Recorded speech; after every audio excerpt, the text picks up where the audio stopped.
மத்தேயு 24ஆம் அதிகாரம் வசனம் 23 படிக்கலாம்.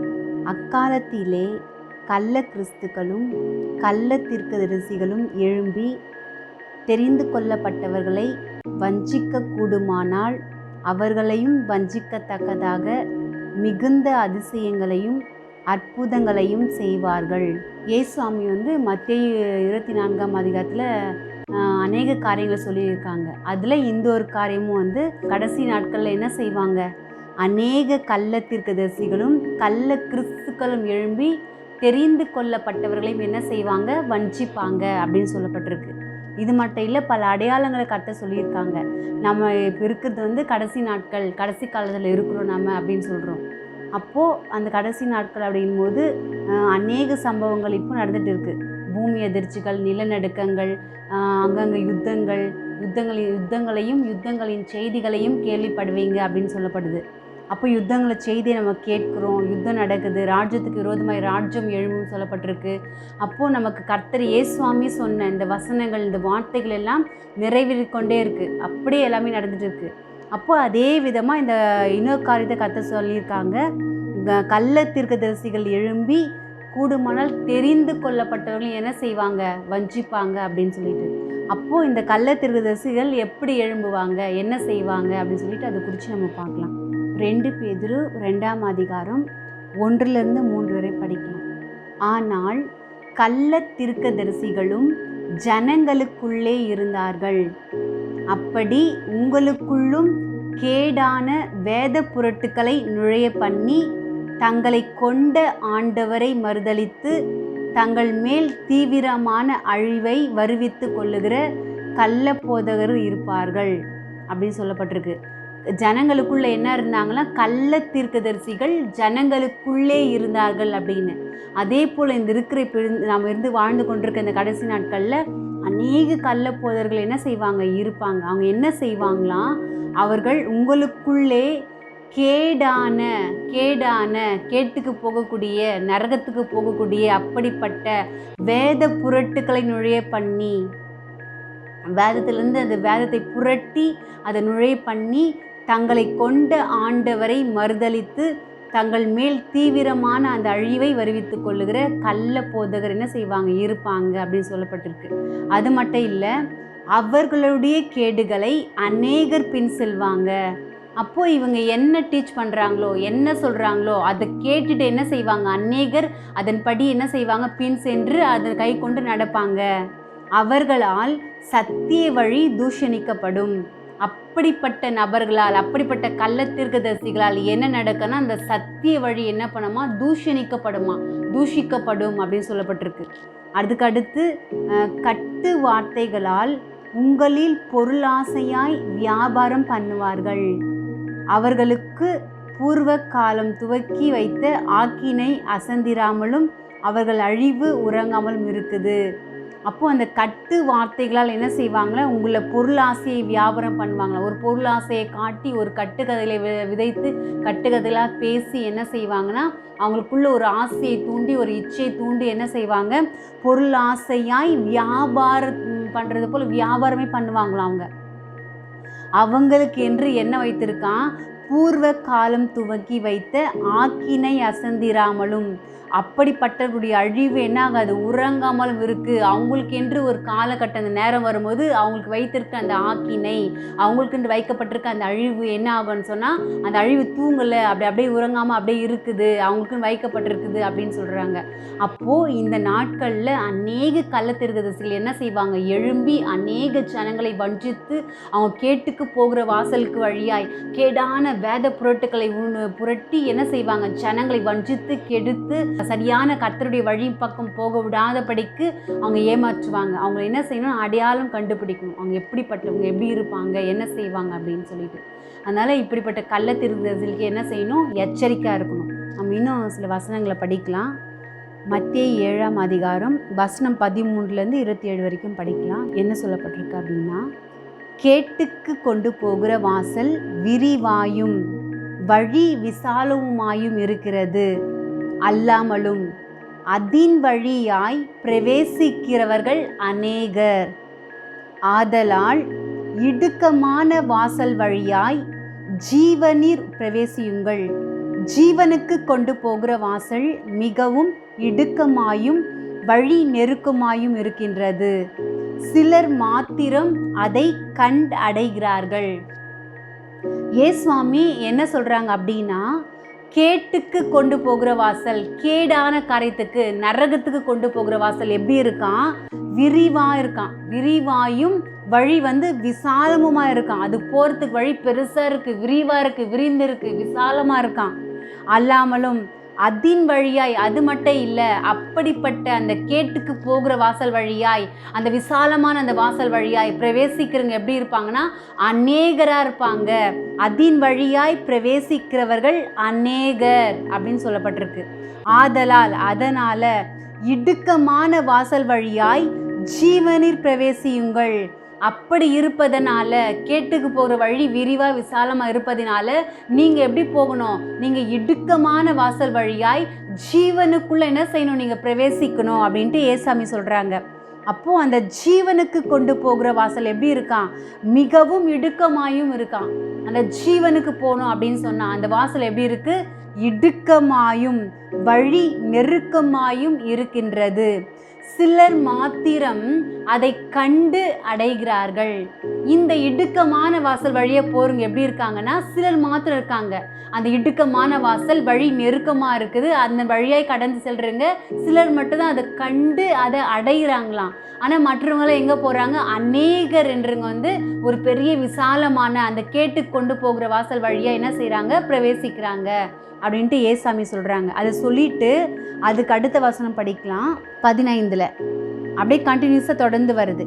மேலும் ஆட்டை போல உருவும் பீறுகிற ஓநாய்களைப் போல மனசும் உடையவர்களாய் உங்களிடத்திற்கு வருகிற கள்ள தீர்க்கதரிசிகளுக்கு நீங்கள் இடம் கொடாமல் எச்சரிக்கையாயிருங்கள். இயேசுவானவர் என்ன சொல்றாங்க அப்படின்னா, இந்த காரியத்தை சொல்லிட்டு, இந்த கேட்டுக்கு போகிற வாசல் இப்படி இருக்குது, ஒன்று விசாலமா விரிவா இருக்குது, அது கேட்டுக்கு போகிற வாசல், இடுக்கமான வாசல் அது ஜீவனுக்கு போகிற வாசல். அந்த வாசல் எப்படி இருக்குதுன்னா இடுக்கமும் நெருக்கமா இருக்குது. அப்போ இந்த வார்த்தைகளை சொல்லிட்டு இந்த காரியத்தை சொல்றாரு. ஏன்னா இந்த தீர்க்கதரிசிகள் என்ன செய்வாங்க? கேட்டுக்கு கொண்டு போகிற வாசல் வழியே உங்களை கூட்டிட்டு போயிடுவாங்க. அதனால நீங்க எப்படி இருக்கணும்? நீங்க எச்சரிக்கையா இருக்கணும். அவங்க எப்படி வருவாங்கன்னு சொல்லிட்டு அந்த கள்ள தீர்க்கதரிசிகள் எந்த தன்மையில, எப்படி அவங்களுடைய குணங்கள் எப்படி இருக்கும், அவங்களை எப்படி நம்ம அறிந்து கொள்றதுன்னு சொல்லிட்டு தான் இந்த காரியங்களை கர்த்தர் சொல்றாங்க. இது 15 திரும்ப படிக்கிறேன் நான், நிறுத்தி நிதானமா அதை அப்படியே பார்க்கலாம். மேலும் ஆட்டை போல உருவும். அப்போ அந்த கள்ள தீர்க்கதரிசி எப்படி இருப்பாங்க அப்படின்னா ஒரு ஆட்டை போல. அந்த உருவம் எப்படி இருக்குதுன்னா ஒரு ஆட்டை போல. ஏசுவாமி பார்த்து யோவான் ஸ்நானகன் சொன்னாப்புல, இதோ தேவ ஆட்டுக்குட்டினார், அவர் தான் வருகிறவர், அதுதான் தேவனுடைய ஆட்டுக்குட்டி அப்படின்னு சொல்லிட்டு அவர் காட்டுறாப்புல வரும்போது. அப்போ அதே போல் அவங்களும் கள்ள தீர்க்கதரிசிகள் எப்படி இருப்பாங்க அப்படின்னா ஒரு ஆடை போல, ஏசாமே போல, அவர்கிட்ட இருக்கிற சுவாபத்தை போல, அப்படியே அந்த ஆட்டை போல உருவம் மட்டும் தான் பார்க்குறதுக்கு அந்த உருவம் ஆட்டை போல இருக்கு. ஆனால் அவங்க எப்படி இருக்காங்கன்னா பீறுகிற ஓநாய்களைப் போல மனசும் உடையவர்களாய். அவங்களுடைய மனசு எப்படி இருக்குதுன்னா பீறி போடுற ஓநாய்கள் என்ன செய்யும்? பீறி போடுறோம், மனுஷர்களை பீறி போடுறோம்.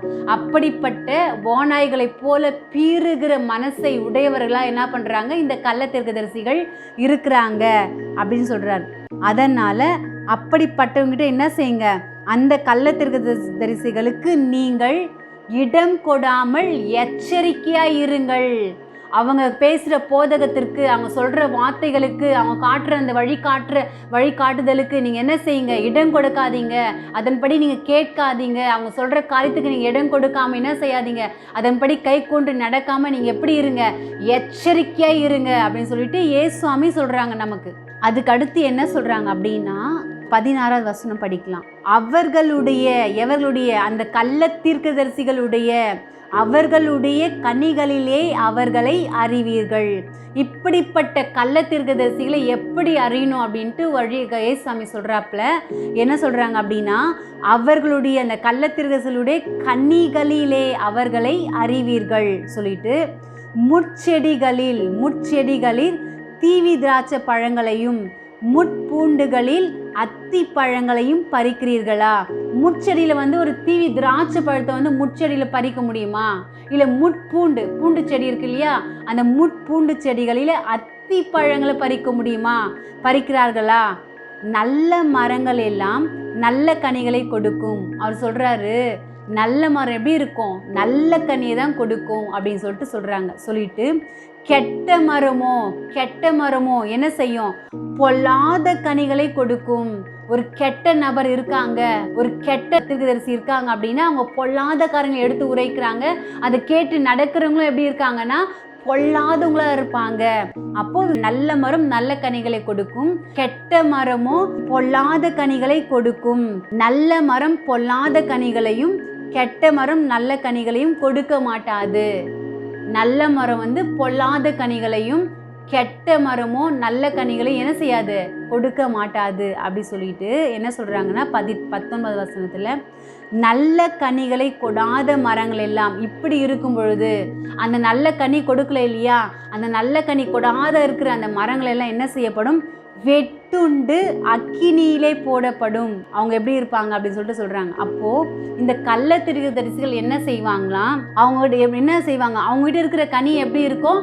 பொல்லாத கனி இருக்கும். அப்போ அந்த பார்க்குற அவங்க பேசுகிற பேச்சுகளிலே வார்த்தைகளிலே அவங்க உரைக்கிற கர்த்தருடைய வார்த்தையை உரைக்கும் பொழுது அவங்க பொருள் ஆசை நிறைந்தவர்களாக இருப்பாங்க. தூஷணிக்கிற வார்த்தைகளை பேசுகிறவங்களா இருப்பாங்க. கர்த்தருக்கு பிரியமில்லாத கர்த்தருடைய வார்த்தைக்கு விரோதமாக பேசுகிற காரியங்களை என்ன செய்வாங்க? அவங்க பேசுவாங்க. அப்போ அவர்களுடைய கனிகளினாலே அவர்களை அறிவீர்கள். அப்போ அவங்ககிட்ட இருக்கிற அந்த கனியை பார்த்து நம்ம என்ன செய்யணும்? அறிந்து கொள்ளணும். அவங்களால உருவாக்கப்பட்ட ஒரு கனி, அவங்க வாயிலிருந்து புறப்படுகிற கனி, வாயிலிருந்து புறப்படுகிற வார்த்தைகள், அவருடைய குணாதிசயங்கள், அவர்கிட்ட இருக்கிற அவங்க காட்டுகிற எல்லாவற்றையும் என்ன செய்யணும்? பார்த்து அவங்களே அறிந்து கொள்ளணும். அப்போ இந்த கனிகளை சொல்லிட்டு என்ன சொல்றாருன்னா, அவர்கள் கனிகளினாலே நீங்கள் அவர்களை அறிவீர்கள் சொல்லிட்டு என்ன சொல்றாருன்னா, என்னை கர்த்தாவே கர்த்தாவே என்று சொல்லுகிற எவனும் பரலோக ராஜ்யத்தில் பிரவேசிப்பதில்லை. இவர் என்ன சொல்றாருன்னா, எனக்கு கர்த்தாவே கர்த்தாவே என்று எனக்கு கூப்பிடுறான் பாரு, எவன் என்னை அப்படி கூப்பிட்டாலோ அப்படிப்பட்டவன் என்ன செய்ய முடியாது? பரலோக ராஜ்யத்துல பிரவேசிக்க முடியாது அப்படின்னு சொல்லிட்டு என்ன சொல்றாரு அப்படின்னா, அப்போ எப்படி இருந்தா பிரவேசிக்க முடியும் அப்படின்னா, பரமண்டலங்களிலே இருக்கிற என் பிதாவினுடைய சித்தத்தின்படி செய்கிறவனே அதில் பிரவேசிப்பான். எனக்கு கர்த்தாவே கர்த்தாவே என்று கூப்பிட்டு சும்மா கூப்பிட்டுக்கிறான் பாரு, அப்படி கூப்பிடுகிற ஒருவனும் என்ன செய்ய மாட்டாங்க? பரலோகத்துல பிரவேசிக்க மாட்டாங்க. ஆனா பரமண்டலத்துல என் பிதா இருக்காரு இல்லையா, அந்த என் பிதாவின் சித்தம், அவர் சொல்லக்கூடிய அந்த சித்தம் திட்டம், அவர் என்ன சித்தம் வைத்திருக்கிறாரோ அந்த சித்தத்தின்படி செய்கிறவன் எவனோ அவன் தான் என்ன செய்ய முடியும்? அதுல அந்த பரலோக ராஜ்யத்துக்குள்ள பிரவேசிக்க முடியும். அவன் தான் பிரவேசிப்பான் அப்படின்னு சொல்லிட்டு அந்நாளில் ஒரு நாள் வரப்போகுது. ஒரு நாள் வரும்போது எல்லாம் மறிச்சுங்க, எல்லாமே என்ன செய்ய போகிறாங்க? மறிச்சுட்டு அவரை போய் பார்க்கக்கூடிய நேரம், சந்திக்கக்கூடிய நேரம். அந்த நேரத்தில் என்ன நடக்கும் அப்படின்னா, அந்நாளிலே அநேகர், இந்த அநேகரை நம்ம என்ன செய்யணும்னா நோட் பண்ணணும். அநேகர், இப்போ நம்ம முன்னாடி 13வது வசனத்தில் நம்ம பார்த்தோம், அந்த கேட்டுக்கு போகிற வாசல் பார்த்தோம் இல்லைங்களா? 13 கேட்டுக்கு கொண்டு போகிற வாசல் விரிவாயும் வழி விசாலவுமாய் இருக்கின்றது, அல்லாமலும் அதின் வழியாய் பிரவேசிக்கிறவர்கள் அநேகர். அப்போ இந்த வழியா, அந்த கேட்டுக்கு போகிற வாசல் வழியாய், அந்த கேடான வாசலுக்கு வழியாய், வழி விசாலம் விரிவா இருக்குது இல்லையா, அப்படிப்பட்ட அந்த வாசலுக்கு வழியாய் பிரவேசிக்கிறவர்கள் எத்தனை பேர்? எப்படிப்பட்டவங்களாம்? அநேகன்னு சொல்லப்பட்டுச்சு. அதே போல அந்நாளிலே ஒரு நாள் வரும்போது எல்லாம் மறிச்சுங்க, செத்து போனவங்க எல்லாம் வருவாங்க இல்லையா, மறிச்சுட்டு கர்த்தரை இயேசுவை பார்க்க அப்படி வரும்போது அந்த இடத்துல அநேகர் என்னை நோக்கி என்ன செய்வாங்க? கர்த்தாவே கர்த்தாவே, உம்மது நாமத்தினாலே நாங்கள் தீர்க்க தரிசனம் உரைத்தோம் அல்லவா, உம்மது நாமத்தினாலே பசாசுகளை துரத்தினோம் அல்லவோ, உம்மது நாமத்தினாலே அநேக அற்புதங்களை செய்தோம் அல்லவோ என்பார்கள். அப்போ அப்படிப்பட்ட நாட்கள்ல அநேகர் என்ன செய்வாங்க? என்னை கூப்பிடுவாங்க, கர்த்தாவே கர்த்தாவை கூப்பிட்டு என்ன சொல்லுவாங்க அப்படின்னா, உமது நாமத்தினாலே, உங்க நாமத்தில் நாங்கள் என்ன செஞ்சோம்? தீர்க்க தரிசனம் உரைத்தோம் அல்லவா அப்படின்னு சொல்லுவாங்களாம். உங்க நாமத்தை வச்சு நாங்க என்ன செஞ்சோம்? தீர்க்க தரிசனங்களை உரைத்தோம் அல்லவா அப்படின்னு சொல்லுவாங்க. அது மட்டும் இல்ல, உங்க நாமத்தினாலே அநேக அற்புதங்களை செய்தோம் அல்லவோ, செஞ்சோமே நாங்க அப்படின்னு சொல்லிட்டு சொல்லுவாங்க அப்படின்னு சொல்றாரு. அப்போ அதை சொல்லிட்டு என்ன சொல்றாரு? அப்பொழுது நான் அவர்களை நோக்கி, நான் ஒரு காலும் உங்களை அறிந்ததில்லை, அக்கிரமக்காரரே நீங்கள் என்னை விட்டு போங்கள் என்று அவர்களுக்கு அறிவிப்பேன். அப்போ இப்படி கூப்பிடும் பொழுது இயேசுவாமி என்ன சொல்றாங்க அவங்கள பார்த்து? அக்கிரமக்காரரே, நான் உங்களை என்ன செய்யவில்லை, நான் அறியவில்லை, நான் ஒரு காலம் உங்களை அறிந்தது இல்லை, என்னை விட்டு என்ன செய்யுங்க, என்னை விட்டு அகன்று போங்க அப்படின்னு நான் சொல்லிடுவேன், என்னை விட்டு போங்க அப்படின்னு சொல்லுவேன் அப்படின்னு சொல்லிட்டு ஏசாமி சொல்றாங்க. அப்போ இந்த தீர்க்கதரிசிகளுக்கு ஒரு அடையாளத்தை சொல்றாங்க. இவங்க எப்படிப்பட்டங்களா இருக்காங்க, இவங்க என்ன செஞ்சாங்க, இந்த இடத்துல அற்புதம் செஞ்சிருக்காங்க, அநேக தீர்க்க தரிசனம் உரைத்திருக்காங்க, அநேக பிசாசுகளை துரத்தி இருக்காங்க, அநேக அற்புதங்களையும் அடையாளங்களையும் அவங்க செய்திருக்காங்க. இப்படிப்பட்ட காரியங்களை செய்யறவங்களை பார்த்து கர்த்தர் என்ன சொல்றாரு அப்படின்னா, அக்கிரம செய்கைக்காரரே, அக்கிரமக்காரரே அப்படின்னு சொல்றாப்புல. அப்போ என்னை விட்டு உங்களை நான் அறியலை, எனக்கு தெரியாது, நீங்க யார் என்று எனக்கு தெரியாது, நீங்க என்ன செய்யுங்க, என்னை விட்டு அகன்று போங்க அப்படின்னு சொல்றாப்புல. அப்போ ஒரு தீர்க்கதரிசி குறித்து ஏசாமி மத்தேயில சொல்லப்பட்ட அவரே சொன்ன இந்த வார்த்தைகள் இப்படி என்ன செய்வாங்க, ஒரு அற்புதத்தோடு, ஒரு அடையாளத்தோடு, ஒரு அதிசயத்தோடு அநேக பிசாசுகளை துரத்தி கொண்டு என்ன செய்வாங்க, என் நாமத்தை வைத்து என்ன செய்வாங்க, வருவாங்க. அப்போ இவங்களை என்ன செஞ்சுக்கணும், நீங்க கண்டு கொள்ளணும். அவங்கள பார்த்து தான் ஏசாமி சொல்றாரு, ஒரு காலம் என்ன செய்யல, உங்களை நான் அறிந்ததில்லை, எனக்கு தெரியாது அப்படின்னு சொல்றாப்புல, என்னை விட்டு அகன்றி போங்க. அப்போ இவங்கெல்லாம் பரலோகத்துக்குள்ள என்ன செய்ய முடியல, பிரவேசிக்க முடியல, பரலோக ராஜ்யத்துக்குள்ள போக முடியல. அப்போ இங்க அதனால தான் சொல்றாப்புல, அந்நாளில் என்னை நோக்கி கர்த்தாவே கர்த்தாவே என்று கூப்பிடுகிற எவன் என்ன செய்ய முடியாது, பரலோக ராஜ்யத்துல பிரவேசிக்க முடியாது அப்படின்னு சொல்லிட்டு இந்த 21வது வசனத்தை சொல்றாங்க. பர மண்டலங்களில் இருக்கிற என் பிதாவின் சித்தத்தின்படி செய்கிறவனே என்ன செய்ய முடியும், அதில் பிரவேசிக்க முடியும், அந்த பரலோக ராஜ்யத்துக்குள்ள பிரவேசிக்க முடியும். சும்மா என்ன கர்த்தாவே கர்த்தாவேன்னு கூப்பிட்டு என்ன செய்ய முடியாது, பிரவேசிக்க முடியாது. சித்தம் தீர்க்க தரிசனத்தை உரைச்சிட்டு அங்கே தீர்க்கதரிசி என்று சொல்கிறோம். அநேக அற்புதங்களை செய்கிறாங்க, ஊழியக்காரர் என்று சொல்கிறோம். அப்போ அநேக போதகர் இருக்காங்க. அப்போ இப்படிப்பட்டவங்கெல்லாம் என்ன செய்கிறாங்கன்னா, பிசாசுகளை துரத்துறாங்க, அற்புதங்களை செய்கிறாங்க, அடையாளங்களை செய்கிறாங்க, நோய்களை குணமாக்குறாங்க, தீர்க்க தரிசனத்தை உரைக்கிறாங்க. இது எல்லாமே செய்தா கூட ஏசுவாமி என்ன சொல்றாரு, உங்களை நான் அறியவில்லை அப்படின்றார். அப்போ இங்க என்ன ஏன் செய்யல அப்படின்னா, பிதாவின் பரமண்டலத்தில் இருக்கிற அந்த பிதாவோட என்ன செய்யல, அந்த சித்தத்தை இவங்க செய்யல. அந்த சித்தத்தை செய்யாததுனால உங்களை நான் அறியவில்லை. அவர் சித்தம் கிடையாது. நான் உன்னை குறித்து நான் சொன்னேன்னா, நான் உன்னை இது செய்ய சொன்னேன்னா, அப்போ அந்த சித்தத்தை மீறி தவறி என்ன செய்கிறாங்க, அவங்களா ஒரு வழியை தேர்ந்தெடுத்து என்ன செஞ்சுட்டாங்க, இதுதான் ஏசாமி செஞ்சார், நானும் செய்கிறேன், அவர் செஞ்சார், நான் செய்கிறேன், அவர் ஓட்டினார். அப்போ சித்தம் இருக்குதா? ஏசாமி பிதாவின் சித்தத்தை நோக்கி செஞ்சார். நான் என் பிதாவின் சித்தத்தையும் நான் செய்கிறேன், நான் தனியாக இல்லை, நான் சொல்லுகிற ஒவ்வொரு வார்த்தையும் என் பிதாவுடையது அப்படின்றாப்புல. அப்போ பிதா என்ன சொல்கிறார் அதை கேட்டு அதன்படி அப்படியே கை கொண்டு அதை அப்படியே செஞ்சுட்டு போயிட்டாப்புல. ஆனால் இன்றைக்கு நாம் யாருடைய சித்தத்தை செய்து கொண்டிருக்கோம்? இப்படிப்பட்ட கள்ளத்தரிசிகள் என்ன செய்வாங்க, கடைசி நாட்களில் எழும்பி என்ன செய்வாங்க, அநேகரை வஞ்சிப்பாங்க, அநேகரை விழத்தள்ளுவாங்க. ஒரு கேட்டுக்கு போகிற வாசல் வழியாய், ஒரு அற்புதங்களை வைத்துக்கொண்டு அந்த விரிவான வாசல் வழியாய் ஜனங்களை கெடுக்கும்படி, ஜனங்களை வஞ்சிக்கும்படி, ஜனங்களை ஏமாற்றும்படி, வஞ்சித்து ஏமாற்றி ஒரு தீர்க்கதரிசனத்தை உரைத்து கர்த்தர் உரைக்காதிருந்தும் கர்த்தர் உரைத்தார் என்று சொல்லி உரைத்து கொண்டு ஜனங்களை வஞ்சிக்கிற ஏமாற்றுகிற அநேக கள்ள தீர்க்கதரிசிகள், அநேக போதகர்கள், அநேக ஊழியக்காரர்கள் இன்றைக்கு எழும்பி அநேக ஜனங்களை என்ன செஞ்சுட்டு இருக்காங்க, வஞ்சித்து கொண்டிருக்காங்க. எச்சரிக்கையா இருங்க. இதை கேட்டுக்கொண்டிருக்க ஒவ்வொரு ஜனங்களும், இதை பார்க்கிற கேட்கிற ஜனங்களும் இன்றைக்கு எச்சரிக்கையா இருக்கணும். கள்ள தீர்க்கதரிசிகள் அவர்களுடைய கனிகளினாலே அவர்களை அறிவீர்கள் அப்படின்னு சொல்லப்பட்டிருக்கு. அப்போ அவங்களை பார்த்து என்ன செய்யணும், அதை அறிந்து கொள்ளணும். இப்படிப்பட்ட காரியங்கள் இயேசுவாமி சொல்லிட்டு போயிருக்காங்க. இப்படி இருக்கிற அந்த காரியங்களை நீங்கள் அறிந்து கொள்ளணும். உங்களை ஏமாற்றுவாங்க. கடைசி நாட்களில் அநேகர் எழும்பி என்ன செய்வாங்க, கூடுமானால் அநேகரை தெரிந்து கொள்ளப்பட்டவங்களை கூட இயேசுவாமி சொல்கிறாரு, அழைக்கப்பட்ட அநேகர் தெரிந்து கொள்ளப்பட்டவங்களோ சிலர் அப்படின்னு சொல்லிட்டு. அப்போ அந்த அழைக்கப்பட்டவங்க, அந்த தெரிந்து கொள்ளப்பட்டிருக்காங்க, இந்த தெரிந்து கொள்ளப்பட்டவங்களும் என்ன செய்ய முடியும், அவங்கள வஞ்சித்து ஏமாற்ற முடியும், அவங்களையும் என்ன செய்ய முடியும், விழத்தள்ள முடியும். அப்படிதான் என்ன செய்வாங்க, விழத்தள்ளுவாங்க. அதனால என்ன செய்யணும், எச்சரிக்கையா இருக்கணும். அப்போ என்ன செய்யறது அப்படின்னு சொன்னால் அடுத்த வசனம் ஒரு படிக்கலாம் தொடர்ந்து. இப்போ இவங்களை பார்த்து இயேசுவாமி சொல்லிடுறாங்க, அக்கிரம செய்கைக்காரரே நீங்கள் என்னை விட்டு போங்கள் என்று அவர்களுக்கு அறிவிப்பேன் அப்படின்னு சொல்லிடுறாப்புல. சொல்லிட்டு ஆகையால் அதுக்கு அடுத்து சொல்றாப்புல, அதனால எவனாகிலும் நான் சொல்லிய வசனங்களை கேட்டு அவைகளின் படி செய்தால் அவனை தன் வீட்டை கல்மலையின் மேற்கட்டின புத்தியுள்ள மனிதனுக்கு ஒப்பிடுகிறேன் அப்படின்னு சொல்றாப்புல.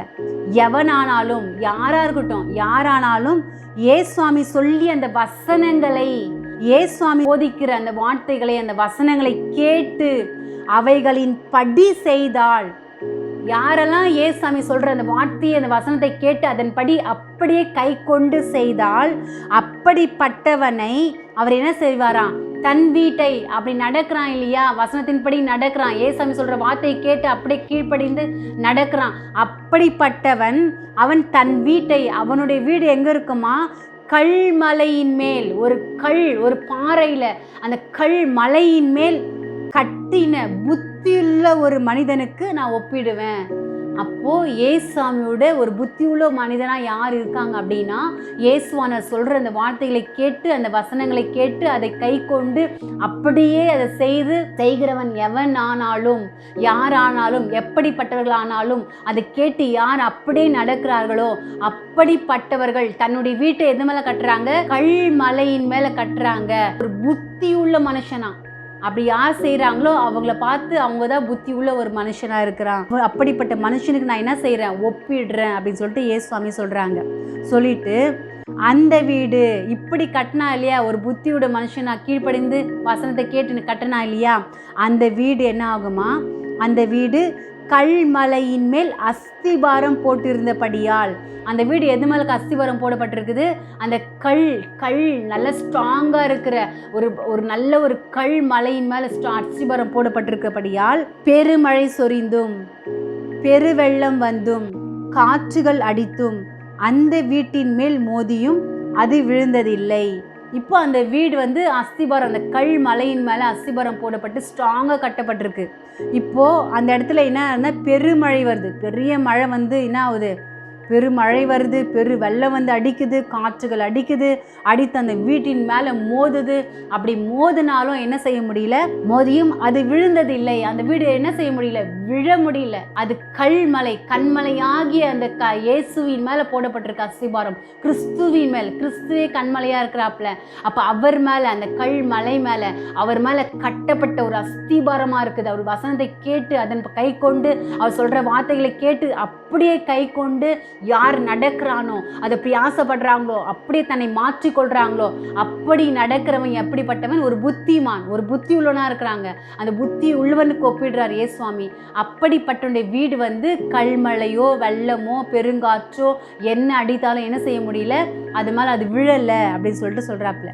அது விழுந்தது இல்லை சொல்லிட்டு அதுக்கு அடுத்த வசனம் படிக்கலாம். 26 எவனாகிலும் நான் சொல்லிய வசனங்களை கேட்டும், எவனா இருக்கட்டும், யாராவது இருக்கட்டும், நான் சொல்லிய என் வசனங்களை கேட்டும் அவைகளின் படி செய்யாதிருந்தால் அவன் தன் வீட்டை மணலின் மேல் கட்டின புத்தி ஈனனுக்கு ஒப்பாயிருப்பான்.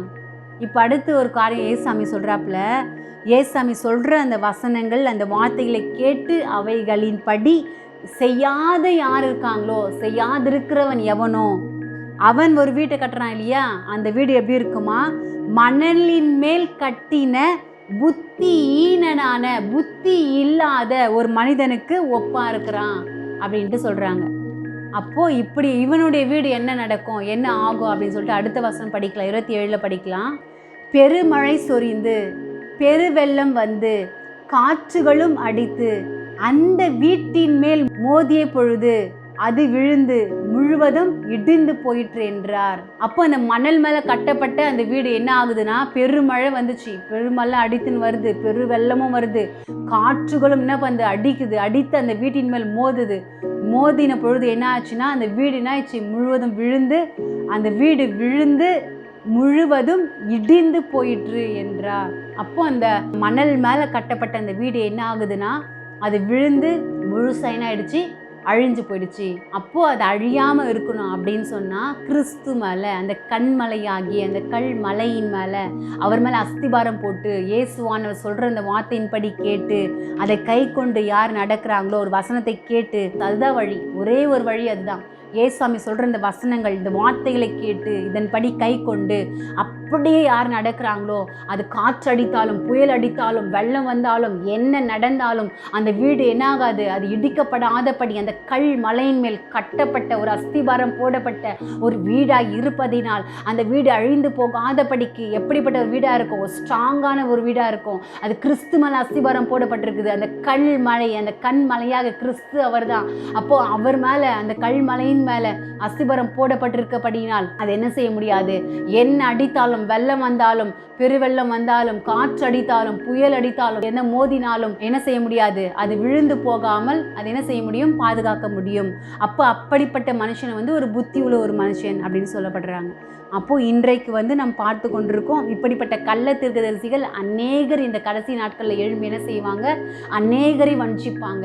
அவங்களை என்ன செய்வாங்க, கேட்டுக்கு கொண்டு போகிற வாசல் வழியாய் ஒரு ஆட்டை போல உருவும், பீறுகிற ஓநாய்களை போல என்ன செய்வாங்க, மனசை வைத்து கொண்டிருப்பாங்க. மனசு அப்படி இருக்கும், ஒரு பீறுகிற ஓநாய் போல ஒரு மனசா இருப்பாங்க. ஜனங்களை வஞ்சித்து கெடுத்து ஜனங்களை ஏமாற்றும்படி வந்திருப்பாங்க. அப்படிப்பட்டவர்கள் எச்சரிக்கையா இருக்கணும், கவனமா இருக்கணும். அப்படி கண்ணிகளை பார்க்கணும், அவங்க பேசுகிற வார்த்தை பார்க்கணும், அவங்க நடத்தை பார்க்கணும், அவங்க செயலை பார்க்கணும். அவங்களால் உருவாக்கப்படுற ஒரு நபர் எப்படி இருக்காங்க, அவங்க பரிசுத்தமா இருக்கிறாங்களா, கர்த்தருக்கு பிரியமா நடக்கிறாங்களா, கர்த்தருடைய வசனத்தின்படி நடக்கிறாங்களா, அவங்க வாழ்கிறாங்கன்னு சொல்லி அப்படி பார்க்கணும். அவங்களால் உருவாக்கப்படுற அந்த கன்னிகளினாலே அவர்களை அறிவீர்கள்.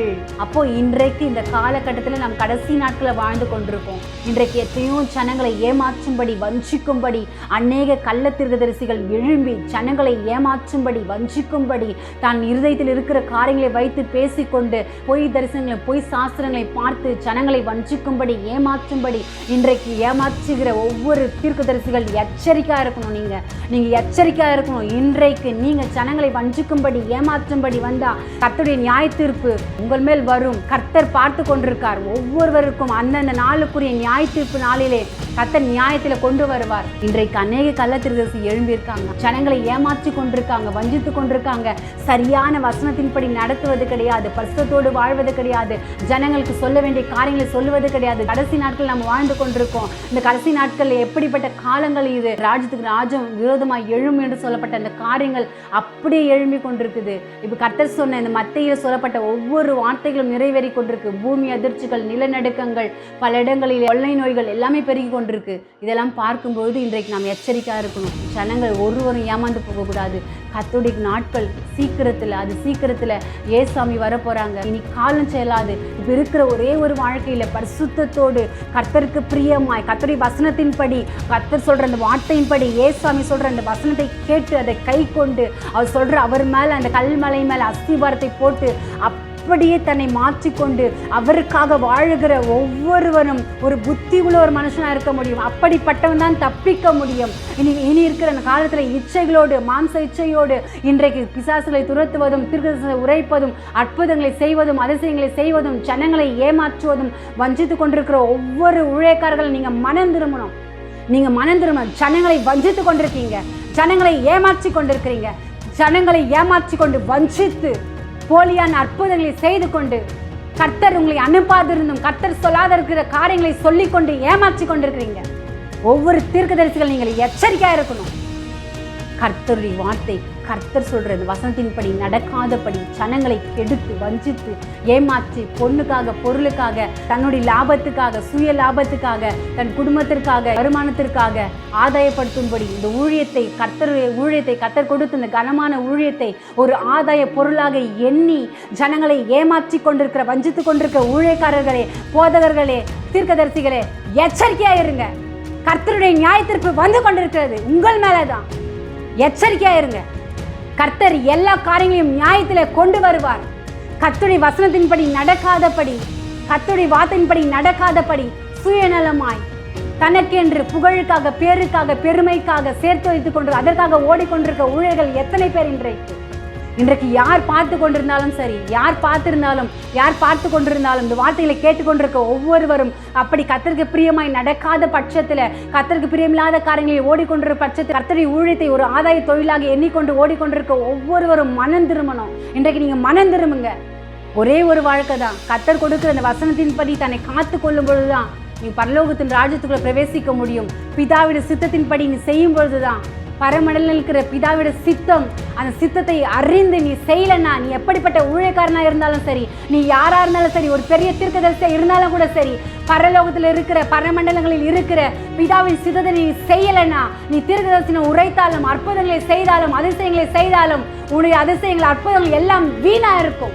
ஒரு நாள் நீ பரலோக ராஜ்யத்துக்குள்ள நுழைய முடியவே முடியாது. ஒரு பயத்தோடு இருங்க. கர்த்தருடைய நாள் வரப்போகுது. ஆயத்தமா இருங்க, பரிசுத்தமா இருங்க, உண்மையா இருங்க, நேர்மையா இருங்க. வாழ்கிற ஒரே ஒரு வாழ்க்கையில உத்தமமாய், உண்மையாய், நீதியாய், பரிசுத்தத்தோடு வாழணும். கர்த்தர் சொல்ற வெளிப்படுத்த விசேஷத்துல, அசுத்தமா இருக்கிறவன் இன்னும் அசுத்தமா இருக்கட்டும், பரிசுத்தம் உள்ளவன் இன்னும் பரிசுத்தமா இருக்கட்டும், நீதி உள்ளவன் இன்னும் நீதி செய்யட்டும், அவனுக்குரிய பலன் என்னோட கூட வருகிறது என்று கர்த்தர் சொல்லுகிறார். இன்றைக்கு யாரெல்லாம் பரிசுத்தமாக்குறீங்களோ பரிசுத்தமா இருங்க. அசுத்தமாக்குறீங்க இன்னும் அசுத்தமா இருக்கட்டும். கர்த்தருடைய பலன், கர்த்தர் அவர்களுடைய கிரைகளுக்கு தக்க பலனை அவர் கொண்டு வருகிறார். நாம் வாழ்ந்து கொண்டிருக்க இந்த காலகட்டம் ஒரு எச்சரிப்போடு இருக்கணும், ஒரு பயபக்தியோடு இருக்கணும். கர்த்தருடைய நாட்கள் ஒவ்வொரு நிமிஷமும் வீணாய் கொண்டிருக்குது. ஒவ்வொரு காலமும் மரணத்தை நோக்கி நாம் ஓடிக்கொண்டிருக்கிறோம். நம் கர்த்தருக்கு பிரியமா நடக்கிறோமா? அவருக்கு பிரியமா வாழ்ந்து கொண்டிருக்கிறோமா? கர்த்தர் விரும்புகிற வாழ்க்கை நம்ம வாழுகிறோமா? இல்லை ஒரு மனம் போன போக்கில் ஒரு இச்சைகளுக்கு இடம் கொடுத்து, பிசாசுக்கு இடம் கொடுத்து, உலக காரியங்களுக்கு இடம் கொடுத்து, இன்மைக்காக மாத்திரம், இங்கு வாழுகிற இந்த நாட்களுக்காக மாத்திரம் இந்த இடத்துல வீடுகளை கட்டி கொண்டு, பொன்னையும் பொருளையும் சேர்த்து வைத்து கொண்டு அழிந்து போகிற இந்த பூமியிலே இந்த வாழ்க்கைக்காக வாழ்ந்து கொண்டிருக்கிறோமா என்று யோசித்து பாருங்கள். இன்றைக்கு நான் மரித்தால் பரலோக ராஜ்யத்துக்குள்ள பிரவேசிக்க முடியுமா? நான் பரிசுத்தமா இருக்கிறேனா? என் குடும்பம் பரிசுத்தமா இருக்கிறதா? என் குடும்பம் ஆயத்தமா இருக்கிறதா? என் பிள்ளைகள் ஆயத்தமா இருக்கிறாங்களா? என்னால் போக முடியுமா என்று யோசித்து பாருங்க. எத்தனை ஜனங்கள் சீர்கட்டு கொண்டிருக்காங்க, தன் பிள்ளைகளை கெடுத்து கொண்டிருக்காங்க. உலக இச்சைகளுக்காக வாழ்ந்து கொண்டு இங்கு வாழ்கிற இந்த வாழ்க்கையில இச்சைகளுக்கு இடம் கொடுத்து தங்களை கெடுத்து கொண்டு அழித்து கொண்டு பரிசுத்தத்தோடு இல்லாதபடிக்கு உலகத்தில் இருக்கிற பொருட்களை சேர்த்து வைத்து கொண்டு அபகரித்து கொண்டு கர்த்தருக்கு பிரியமா இல்லாத ஒரு வாழ்க்கை வாழ்ந்து கொண்டிருக்காங்க. அப்படிப்பட்டவங்க மனம் திரும்புங்க. மனம் திரும்பி கர்த்தருக்கு நேராய். இனி காலம் செல்லவே செல்லாது. இனி காலம் செல்லாது. கர்த்தருடைய நாள் வரப்போகிறது. நியாயத்தீர்ப்பு நாள் வரப்போகிறது. கர்த்தர் ஒவ்வொருவரையும் நியாயத்தில் நிறுத்துவார், நியாயத்தில் கொண்டு வருவார். ஒரு ஆயத்தமா இருக்கணும், பரிசுத்தமா இருக்கணும். இன்றைக்கு வாழுகிற வாழ்க்கை, நான் எப்படிப்பட்ட ஒரு வாழ்க்கையை வாழ்ந்து கொண்டிருக்கிறேன்? என் வாழ்க்கை எப்படி இருக்கிறது? கர்த்தர் விரும்புகிற வாழ்க்கையா? ஒரு பரிசுத்தமான ஒரு வாழ்க்கையா? ஒரு நீதி நிறைந்த வாழ்க்கையா? ஒரு உண்மை உள்ள ஒரு வாழ்க்கையா? ஒரு உத்தமமான ஒரு வாழ்க்கையை நான் வாழுகிறேனா என்று சொல்லி நீங்களே உங்களை யோசித்து ஆராய்ந்து பாருங்க. ஒரு பரிசுத்தத்தோடு நாம் இருக்கணும். மத்தேயுல சொல்லப்பட்ட ஒவ்வொரு காரியங்களும், அவர் சொன்ன ஒவ்வொரு வார்த்தைகளும் நிறைவேறி கொண்டிருக்குது. அப்படி நடந்து கொண்டிருக்குது. ஒவ்வொரு நிமிஷமும் ஒவ்வொரு துளியும் ஒரு எச்சரிக்கையோடு, ஒரு பயபக்தியோடு நாம் அதை கடந்து செல்லணும். ஏசாமி சொல்கிற இந்த வார்த்தையின்படி கேட்டு அதை அப்படியே கை கொண்டு ஒரு புத்தி உள்ள ஒரு மனுஷனாய், அந்த கல் மலையின் மேல் அஸ்திபாரம் போடப்பட்ட ஒரு மனிதனாய், அப்படிப்பட்ட ஒரு வாழ்க்கை. அப்படி வாழும்போது தான் என்ன செய்ய முடியும்? பரலோகத்துக்குள்ள பிரவேசிக்க முடியும். அப்படிப்பட்ட மனுஷன் தான் புத்தி உள்ள ஒரு மனுஷன். அதனால இந்த கள்ளத்தீர்க்கதரிசிகளுக்கு எப்படி இருங்க? எச்சரிக்கையா இருங்க. கவனித்து பாருங்க. ஒவ்வொரு போதகரையும் கவனித்து பாருங்க. ஒவ்வொரு ஊழியர்களை, தீர்க்கதரிசிகளை கவனித்து பாருங்க. அவங்க அற்புதம் செய்கிறாங்களே என்று ஓடாதீங்க. தீர்க்கதரிசனம் உரைக்கிறேன் என்று ஓடாதீங்க. இங்கு இன்மைக்காக, இங்கு வாழ்கிற வாழ்க்கைக்காக ஓடிக்கொண்டிருக்காதீங்க. கர்த்தருடைய வார்த்தை இருக்குதா? அவர்கிட்ட கனி இருக்குதா? ஒரு கனி கொடுக்குறார்களா? ஒரு கனி கொடுக்குற ஒரு வாழ்க்கை இருக்குதா? அவங்க பரிசுத்தமான வசனத்தை சரியாய் சத்தியத்தின்படி சத்தியத்தை அப்படியே போதிக்கிறார்கள் என்று யோசித்து பாருங்க. அதை ஆராய்ந்து பாருங்க. அவங்க உற்று பாருங்க. அவங்க ஆட்டை போல வருவாங்க, ஆனால் பீறுகிற மனசை உடைய ஒரு ஓநாய்களாக இருப்பாங்க. ஜனங்களை ஏமாற்றுவாங்க, வஞ்சிப்பாங்க. ஒரு கேட்டுக்கு நேராய் ஜனங்களை அழைத்து செல்லும்படியாய், ஜனங்களை ஏமாற்றும்படியாய், வஞ்சிக்கும்படியாய் பலவித ஆசைகளை காட்டி, ஆசை இச்சைகளை காட்டி, இது செய்வாங்க அது செய்வாங்க சொல்லி ஏமாற்றி அற்புதங்களை செய்து உங்களை வஞ்சிப்பாங்க. எச்சரிக்கையா இருங்க. இந்த வார்த்தைகளை கேட்டுக்கொண்டிருக்கிறத பார்க்கிற ஒவ்வொருவரும் வரும். ஒரு கர்த்தர் சொல்ற வசனத்தின்படி ஒரு போதிக்கிறாங்களா, அந்த கள்ள தீர்க்கதரிசி யார்? கள்ள தீர்க்கதரிசி ஏசாமி என்ன சொல்றாரு, எப்படிப்பட்ட வார்த்தை இருக்குது, அவருடைய கனிகளினாலே அவர்களை அறிவீர்கள் என்று சொல்லியிருக்கிறாரே. அப்போ இப்படிப்பட்ட காரியம் வருமே, அற்புதங்களை செய்வாங்களே, தீர்க்கதரிசனம் உரைப்பாங்களே, பிசாசுகளை துரத்துவாங்களே, அப்படி துரத்துகிற கள்ள தீர்க்கதரிசிகள் இருப்பாங்களே, அவர்களை எப்படி அடையாளம் கண்டு கொள்வது என்று சொல்லி நீங்க அதை ஆராய்ந்து பாருங்க, அதை எச்சரிக்கையோடு பாருங்க. நான் கேட்டுக்கொண்டு ஓடிக்கொண்டிருக்கேன்னா சரியா இருக்காங்களா, ஊழியர்கள் சரியா இருக்கிறாங்களா, ஆட்டுத்தலை போர்த்தி கொண்டு வருகிற ஓநாய்கள் தானா என்று சொல்லி அவர்களை ஆராய்ந்து பாருங்க, அவருடைய கனிகளை அறிந்து பாருங்க எப்படி இருக்காங்க என்று சொல்லி. வசனத்தின்படி நடங்க. சத்தியத்தை சத்தியமாய் அப்படியே போதிக்கிறவர்களை அதை கேட்டு அதை கை கொண்டு அப்படியே நடக்கிறவர்களாய் ஒரு பசுதத்தோடு வாழுகிற ஒரு ஜனங்களாய் நீங்க மாறுங்க. இனி காலமே இல்லை, இனி நேரமே இல்லை. ஒவ்வொரு நிமிஷமும் நம் மரணத்தை நோக்கி ஓடிக்கொண்டிருக்கோம். நேரம் இல்லாதபடி நாம் ஓடிக்கொண்டிருக்கோம்.